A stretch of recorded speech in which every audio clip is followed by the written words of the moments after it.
결국 이제 막 뼈를 녹이게 되는 거죠. 이렇게 해갖고 이제 결국 잇몸병이 더 악화되고, 그리고 그 다음에 이제 나중에는 종국에는 이제 이를 잃게 되는 이런 과정을 가게 되죠.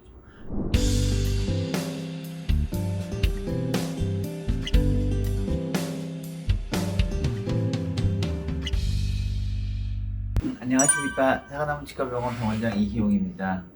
오늘은 지난번에 말씀드린 그 만성질환 중에서 특히 당뇨병과 치과질환과의 관계에 대해서 한번 좀 자세히 한번 살펴보는 시간을 가졌으면 좋겠습니다.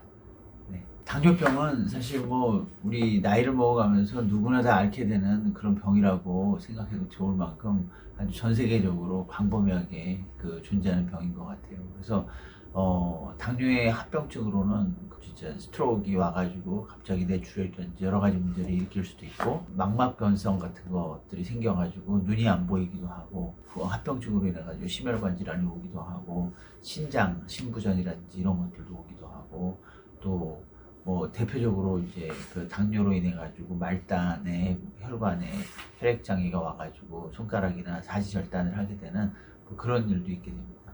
그리고 또 대표적으로 이제 구강과 관련해서는 당뇨로 인해 가지고 잇몸병이 훨씬 더 악화되고, 이로 인해 가지고 치아를 발거하게 되는 확률이 되게 높아지는 대표적인 치과와 관련된 병입니다. 당뇨병의 유병률에 관련돼서는 2021년 기준으로 해가지고 전 세계적으로 약 5억 명이 넘는 인구가 당뇨를 앓고 있고, 그 다음에 이는 전체 성인 인구의 한 10% 이상이 되고 있습니다. 그리고 당뇨 유병률은 75세, 79세쯤 되었을 때 가장 높게 되며, 앞으로 당뇨 환자는 2045년까지 계속적으로 늘게 될 것이라고 세계보건기구에서는 예측을 하고 있습니다.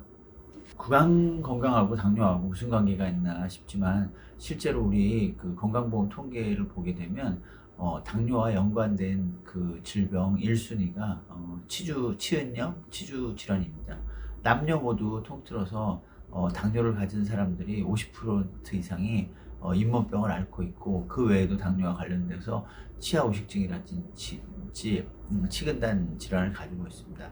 그래서 당뇨 동반 질환 중에서 가장 높은 순위를 차지하는 게 잇몸병과 치주병이라는 생각을 꼭 명심해 둬야 될 것 같습니다. 당뇨와 그 치주 질환과의 관계를 살펴보게 되면, 대체로 당뇨를 앓고 있는 사람들과 당뇨를 앓고 있지 않은 사람들하고 비교를 해보게 되면 치주병이 보통 이제 잘 조절되는 당뇨를 가진 사람들, 그 다음에 조절되지 않는 당뇨를 가진 사람들, 그 다음에 정상인 사람들을 비교해보면 치주병 유병률이 남녀를 통틀어서 조절되지 않은 당뇨를 가진 사람들이 보통 한 60%, 70% 이상 높게 되고, 그 다음에 또 건강한 사람들 같은 경우는 치주질환 유병률이 훨씬 더 낮겠습니다. 이런 것들을 볼 때 당뇨병을 앓게 되고 그 당화혈색소 수치가 높게 되면 아무래도 치주병 가능성이 훨씬 더 높다라고 생각할 수 있습니다. 그러면 당뇨가 어떻게 그 잇몸병을 일으키는가를 한번 천천히 살펴보겠습니다. 먼저 그 우리 몸에 이제 당뇨라는 게 뭐냐면요, 혈중에 그 우리가 이제 에너지원으로 쓰는 대표적인 물질이 이제 포도당이거든요. 근데 이 포도당을 우리 세포가 흡수해가지고 세포가 이제 재생을 한다든지 뭔가 세포의 에너지원으로 사용을 해야 됩니다. 근데 얘가 이걸 제대로 못 써가지고 혈중에 혈당의 농도가 너무 올라가는 거예요. 그리고 쓰여지지 못한 이런 그 혈당들이 이제 뭔가 다른 일들을 막 하게 되는 거죠. 이런 것들이 당뇨인데, 대표적으로 이제 그런 혈중에 높은 혈당 수치가 올라가게 되면 이런 것들로 인해 가지고 이제 소위 말해서 활성산소, 우리 보면 우리가 이제 몸에서 그 당을 이용해 가지고 에너지를 만드는 과정에서 보면 그 우리 보통 산소가 O2잖아요, 그죠? 근데 이게 이제 산소를 제대로 소화를 그 대사를 하는 과정에서 보면 그 과산화수소 같은 이런 산소, 뭐 활성산소 같은 것들이 만들어지게 됩니다. 근데 이런 것들이 제대로 소화가 못 되게 되면 우리 대표적으로 노화 같은 거 막 일어난다고 하잖아요. 그래서 이런 활성산소들이 증가하게 되고, 또 한편으로는 최종 당화산물이라 그래가지고 그 우리 단백질이라든지 그 다음에 이제 당 지질 같은 것들이 혈중에 있게 되고, 특히 단백질 같은 경우 우리가 세포를 재생하는 여러 가지 그 에너지원 신호 전달 물질 역할을 하잖아요. 호르몬도 이제 단백질이 되게 되는데, 이런 것들이 이제 그 놀고 있는 혈중에 높은 그 그 혈당하고 이렇게 결합을 하게 되는 거죠. 이렇게 되게 되면 얘가 갈 곳을 잃어버리고 몸에 이제 축적을 하게 돼요. 그래서 이런 부분들이 이제 여러 가지 이제 그 문제를 일으키게 되는 거죠. 그래서 우리 몸에서 이렇게 이제 늘어난 활성산소라든지 그다음에 체중 당화산물 이런 부분들이 우리 이제 면역세포들을 막 과활성화를 시켜요. 그래서 우리 면역세포들이 이게 보면 문제가 있을 때 이제 면역 역할을 해야 되는데 가활성화 되어 가지고 우리 몸에 여러 가지 염증 물질들을 더 막 증가를 시키게 되고 염증 과정들이 막 활성화가 되는 거죠. 이렇게 되면 염증성 사이토카인이라 그러죠. 그러니까 우리가 보면 염증이 생겼을 때 여러 가지 이제 신호전달 물질이 나오게 되는데 이런 염증성 사이토카인들이 활성화가 되게 되고 그다음에 이제 우리 몸에 있는 어떤 세균들 이제 그 염증을 일으키는 치주병을 일으키는 세균들 이런 부분들하고 이제 같이 막 시너지를 발휘하게 되는 거죠. 그러다가 이제 우리 치조골 쪽에 돌아오게 되면 이런 것들이 세포를 만드는 세포, 오스테오블라스트 같은 경우 조골 세포는 억제하게 되고 그다음에 이제 파골 세포죠. 파골 세포는 더 활성화시켜가지고 결국 이제 막 뼈를 녹이게 되는 거죠. 이렇게 해갖고 이제 결국 잇몸병이 더 악화되고 그리고 그다음에 이제 나중에는 종국에는 이제 이를 잃게 되는 이런 과정을 가게 되죠. 그래서 당뇨가 심하게 되면 결국은 이제 모든 우리 몸의 염증 과정들이 우리 건강을 악화시키게 되거든요. 사실 스트레스 같은 경우도 염증과 관련해서 우리가 이제 그 잇몸병을 앓게 되면 그 잇몸병이라는 거 세균이 일으키는 그 염증 반응이잖아요, 그죠? 근데 혈당이 높았을 때도 염증 과정이 액티베이션 되지만 반대로 우리 잇몸에 염증이 있을 때도 역시 그런 것들이 시너지를 막 발휘하게 되니까 결국은 이제 작은 자극에 대해서 우리 몸은 입속은 그 항상 음식을 섭취하게 되고 항상 그 외부와 노출되게 되잖아요. 그래서 염증이 되게 일어나기 쉬운 곳인데 이런 부분들이 이제 그 혈당이 조절되지 않는 당뇨 환자들 같은 경우는 훨씬 더 이제 막 폭발적으로 그 과정들이 이제 액티베이션이 막 되는 거죠. 그래서 치조골 흡수가 빨리 되게 되고 이제 이를 빨리 잃게 되는 그런 안타까운 과정을 겪게 됩니다.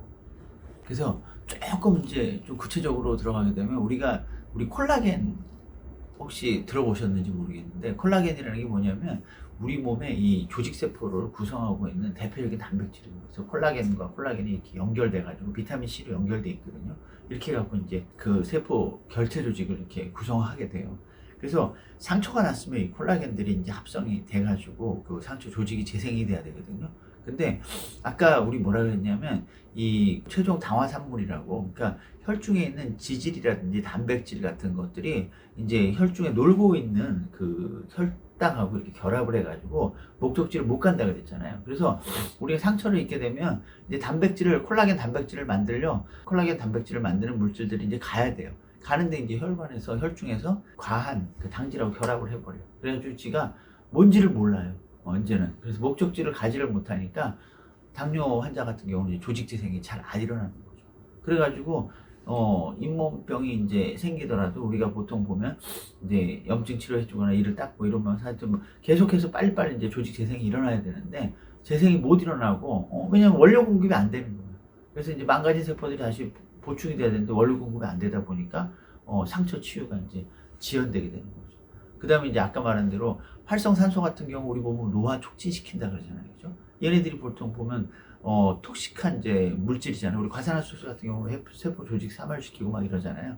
근데 이런 부분들이 이제 그 당이 많아지게 되면 얘네들이 이제 세포가 당을 이용하는 과정에서 제대로 역할을 못하면서 이제 많아지면서 염증 반응이 악화되고 또 면역력도 떨어지고 면역세포들이 이제 제 기능을 그냥 계속 활성화되어 있으니까 얘가 이제 막 오버슈팅 되는 거예요. 그러니까 면역세포들이 역할을 제대로 못하는 거죠. 그래서 이러다 보니까 이제 어떻게 되면 세포의 생성 같은 것도 잘 안 되고 세포의 사멸이 이제 막 계속 되는 거죠.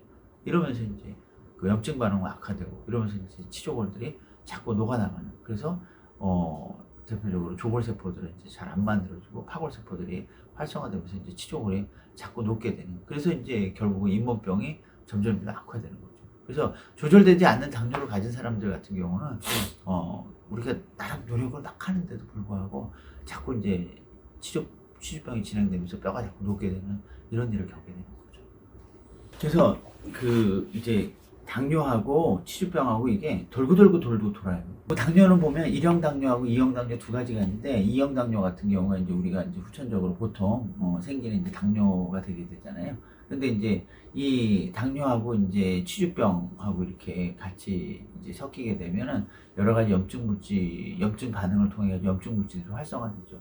그럼 우리 몸에 이제 세포들은 보면 혈중에 있는 그 인슐린에 의해 가지고 혈중에 이제 당이 있게 되면 그거를 우리 세포가 그걸 받아들여 가지고 써먹어야 돼요. 근데 이런 염증 물질들이 체내에 축적되면서 세포에 대가 자극을 줘 가지고 이제 인슐린 저항성을 가지게 하는 거죠. 그러면 우리 세포들은 인슐린 그에 대한 인슐린이 이제 우리가 혈당이 올라가게 되잖아요. 그러면 이제 우리 췌장에서 이제 베타셀에서 인슐린을 분비를 시켜요. 그러면 세포한테 야 빨리빨리 이제 당을 세포가 받아들여 가지고 저장을 하든지 아니면 뭔가 써먹든지 해라 이렇게 얘기하는데 얘가 인슐린이 세포에 이제 반응이 시그널이 와도 인슐린 저항성을 가지게 되면 이런 여러 가지 염증 물질들이 세포가 인슐린 저항성을 가지게 해요. 그러면 당을 받아들이지 않는 거죠. 그러면 혈중에 이제 혈당이 막 늘어나게 되는 거죠. 그러면 당이 이제 계속 많아지게 되면 아까 같이 이제 그 어떻게 되죠? 그 혈중에 당이 많은 상태가 당뇨잖아요. 그죠? 그래서 당뇨가 이제 더 악화가 되는 거죠. 이게 계속 돌아요. 당이 높아지면 염증이 커지면 다시 세포의 인슐린 저항성이 늘어나고 인슐린 저항성이 늘어나면 다시 당이 더 늘어나는 거예요. 그래서 이게 악순환이 반복되는 거죠. 그리고 이런 염증에 대해서 이제 치주병 같은 경우는 염증 물질들이 더 그런 과정들을 악화시키는. 그래서 이게 서로 돌고 도는 이런 이제 사이클을 순환되는 거예요.